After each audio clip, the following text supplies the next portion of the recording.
Hi, welcome to CAT career guide. So guys, मैं आज फिर से हाजिर हूँ ऑटो कैट का एक नया टॉपिक लेके। तो हम जब भी कोई ड्राइंग या कोई भी वर्क ऑटो कैट में स्टार्ट करते हैं तो सबसे बड़ी प्रॉब्लम हमारे सामने ये होती है कि हम यूनिट कैसे सेटअप करें। तो आज का हमारा टॉपिक यही रहेगा कि कैसे यूनिट सेटअप किया जाता है ऑटो कैड में, जिससे कि हम अपने ड्राइंग के डायमेंशन के अकॉर्डिंग इसमें यूनिट सेटअप कर सकें। ओके गाइज, तो बिफोर स्टार्टिंग, अगर आपको मेरा ये वीडियो अच्छा लगे तो प्लीज़ इसे लाइक करिए, चैनल को सब्सक्राइब करिए एंड आगे नए वीडियो की नोटिफिकेशन के लिए आप बेल आइकन भी प्रेस कर सकते हैं। एंड अगर आप चाहते हो कि यहाँ जो भी टास्क परफॉर्म हो रहे हैं उसको आप टेक्स्ट फॉर्म में रीड कर सको, उसके पूरे स्टेप को देख सको सीक्वेंस वाइज, तो आप डिस्क्रिप्शन में दिए गए मेरे ब्लॉग के लिंक पे जा सकते हो। देन आप ब्लॉग के थ्रू इस टॉपिक पे जा सकते हो। ओके, तो गाइज हम अपना आज का ट्यूटोरियल स्टार्ट करते हैं ऑटो कैड का। तो यूनिट सेटअप करने के लिए आपको सबसे पहले यूनिट बॉक्स ओपन करना होगा। और ऑटो कैड में आप दो तरीके से यूनिट डिसाइड करते हैं। एक जो होता है वो यूनिट होती है जो कि आप अपने ड्राइंग में मेंशन करोगे, आप अपने ड्राइंग पे शो करोगे। और दूसरी जो होती है वो आपके ड्राइंग में आपने जो भी यूनिट लिया है उसका क्या मेज़रमेंट है आपके ड्राइंग का वो। ओके, तो हम दोनों को ही समझेंगे।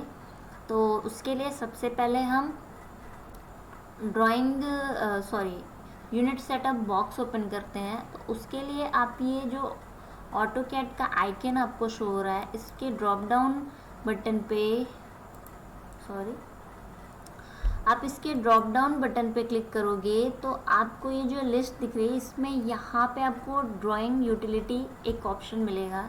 आप जब इस पर कर्सर मूव करोगे तो आपको यहाँ पे यूनिट्स का ऑप्शन मिलता है। आप इस पर क्लिक करो तो ये ड्राइंग यूनिट का बॉक्स ओपन हो जाएगा। या फिर आप शॉर्टकट मेथड भी यूज़ कर सकते हो यूनिट के लिए। UN आप जब कीबोर्ड से प्रेस करोगे तो आपको यूनिट का ऑप्शन दिखेगा, तो आप एंटर कर दो तो भी ये बॉक्स ओपन हो जाएगा। इस ड्राइंग यूनिट के बॉक्स आप इसे कहीं भी मूव कर सकते हो अपने अकॉर्डिंग। ड्राइंग यूनिट के बॉक्स में आपको डिफरेंट पैरामीटर्स मिलते हैं यूनिट सेट करने के लिए। सबसे पहले आप यूनिट का टाइप, यहाँ से जब इस एरो पे आप क्लिक करोगे तो आपको यूनिट का टाइप दिखेगा। यहाँ कई टाइप हैं, जैसे डेसिमल आप तब लेते हो जब आपकी ड्राइंग में जो भी डायमेंशन या जो भी पैरामीटर है उनको आप मीटर, सेंटीमीटर, मिलीमीटर या किलोमीटर में शो करना चाहते हो, तब आप यहाँ से डेसिमल डिसाइड करोगे। ओके, एंड अगर आप कोई आर्किटेक्चरल यूनिट का डायमेंशन शो कर रहे हो तो उसके लिए आप आर्किटेक्चर ऑप्शन यहाँ से डिसाइड करोगे और आपका जो भी मेज़रमेंट होगा वो इंच एंड फिट में होगा। ओके, और जो भी आप डायमेंशन शो करोगे वो इस फॉर्मेट में लिखा हुआ आपको शो होगा, फ्रैक्शन के फॉर्म में। ओके, और अगर आप इंजीनियरिंग ऑप्शन यूज़ करना चाहते हो तो ये भी सेम एज आर्किटेक्चरल यूनिट के जैसे ही होता है। इसमें भी जो यूनिट शो होती है वो इंचेस एंड फिट में शो होती है। बस इसमें डिफरेंस ये है कि आप जब आर्किटेक्चर सेलेक्ट करते हो तो उसमें जो भी फॉर्मेट होता है वो फ्रैक्शन में होता है, और यहाँ पे आपको जो फॉर्मेट मिलेगा वो पॉइंट्स में मिलेगा। ओके, बाकी यूनिट इंच एंड फिट ही होगी। तो आप और यहाँ पे एक साइंटिफिक है, जैसे आप बहुत बड़ी यूनिट, बहुत मतलब लार्ज स्केल की यूनिट शो कर रहे हो तो आप साइंटिफिक ऑप्शन को डिसाइड कर सकते हो, चूज़ कर सकते हो। ओके, सो हम डेसिमल को अगर लेके देखें तो यहाँ पे नेक्स्ट आपको ये ऑप्शन मिलता है प्रेसिजन का। प्रेसिजन ये डिसाइड करता है कि आपका जो भी डायमेंशन आपने शो किया है वो पॉइंट के बाद कितने प्लेस तक जाएगा। जैसे 1.2, 3, 4, 6, 7 ऐसे करके अगर आप ले रहे हो तो आप इसमें से जितना आपके ड्राइंग में डायमेंशन की एक्यूरेसी जिस पॉइंट के बाद जिस प्लेस तक आप मेंशन करना चाहते हो उसके अकॉर्डिंग आप इसमें से कोई भी ऑप्शन चूज़ कर सकते हो। और अगर आप पॉइंट्स में वैल्यू नहीं शो करना चाहते हो तो आप यहाँ सिंपली 0 सेलेक्ट कर सकते हो। ओके, नाउ आप यहाँ पे जब आओगे तो डेसिमल में आप यहाँ सबसे छोटी यूनिट ही लोगे जो कि डेसिमल की सबसे छोटी यूनिट है। जैसे मिलीमीटर इसकी सबसे छोटी यूनिट है तो आप यहाँ मिलीमीटर सेलेक्ट करोगे और अपने ड्राइंग में, जैसे आपकी ड्राइंग सेंटीमीटर में बनी हुई है तो आप जब भी शो करोगे उसको मिलीमीटर की फॉर्म में ही शो करोगे ड्राइंग को। तो इसके लिए हम यहाँ पे मिलीमीटर ऑप्शन चूज़ करते हैं कि अगर हम अपने यूनिट को उसके स्मॉलेस्ट फॉर्म में शो करना चाहें तभी भी हम उसको शो कर सकें। अगर आप सेंटीमीटर ले लेते हो तो आप अगर मिलीमीटर में शो करना चाहोगे तो नहीं हो पाएगा। तो यहाँ पे आप मिलीमीटर लोगे एंड देन अगर आपके ड्राइंग में एंगल है तो आप यहाँ से एंगल का टाइप डिसाइड कर सकते हो कि किस यूनिट में आप एंगल को रीड करना चाहते हो। ओके, डिग्री, मिनट, सेकेंड में अगर आपका एंगल ऐसे है, ऐसे करके है, या डेसिमल डिग्री है, ग्रेडियंट है और रेडियन में है, तो ऐसे करके आप यहाँ से कोई भी ऑप्शन चूज़ कर सकते हो एंगल के लिए। और जैसा कि हमने यूनिट में देखा वैसे यहाँ भी आपको प्रिसीजन मिलता है कि आप पॉइंट के बाद किस प्लेस तक अपने वैल्यू को रीड करना चाहते हो, कितनी एक्यूरेसी आप अपने ड्राइंग में शो करना चाहते हो। ओके, तो आप उसको यहाँ से अपने अकॉर्डिंग ले सकते हो। नेक्स्ट ये एक चेक बॉक्स है जो कि क्लॉकवाइज या एंटी क्लॉकवाइज शो करने के लिए है आपके एंगल को। जैसे कि आपने यहाँ मैसेज देख रहे हो कि अगर आप इस बॉक्स पे क्लिक नहीं करते, इसको अनचेक रखते हो, तो आप जब भी कोई एंगल बनाओगे, कोई भी इंक्लाइनेशन दोगे तो उसका एंगल जो होगा वो काउंटर क्लॉकवाइज डायरेक्शन से रीड होना शुरू होगा।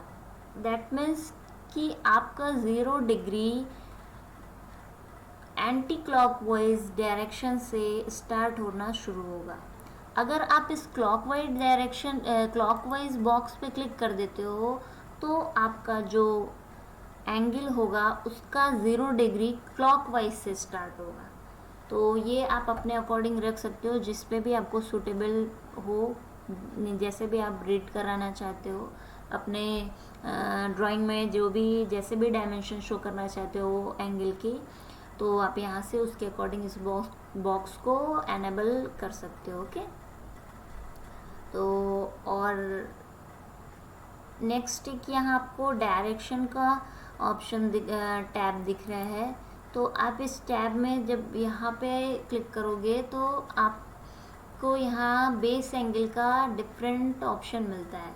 बेस एंगल चूज़ करने के लिए अगर आप जैसे इस पे क्लिक करते हो, ईस्ट पे क्लिक करते हो, ईस्ट के रेडियो बटन पे क्लिक करते हो, तो आपका जो एंगल होगा वो 0 डिग्री से स्टार्ट होगा और उसका बेस एंगल 0 डिग्री होगा। और नॉर्थ में होगा तो आपका 270 degree as a base angle, वो जो भी रीड करना स्टार्ट करेगा वो 270 डिग्री से स्टार्ट करेगा। ओके, तो अगर आपको इसका यूज़ हो तो आप अपने अकॉर्डिंग इसको यूज़ कर सकते हो। ओके, देन आप जब कोई भी ऑप्शन यूनिट का सेलेक्ट करते हो तो आप उसका सैम्पल यहाँ पे देख सकते हो कि वो किस फॉर्म में रीड होगा, उसका फॉर्मेट क्या होगा। ओके, आउटपुट का फॉर्मेट कैसे आपको यूनिट कोई भी शो होगी।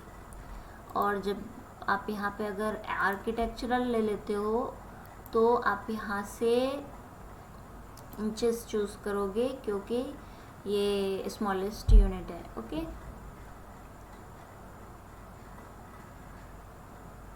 ओके गाइस, तो ये पूरा स्टेप्स थे, पूरे पैरामीटर्स थे ड्राइंग यूनिट के, जिसको आप यूज़ करने से पहले अपने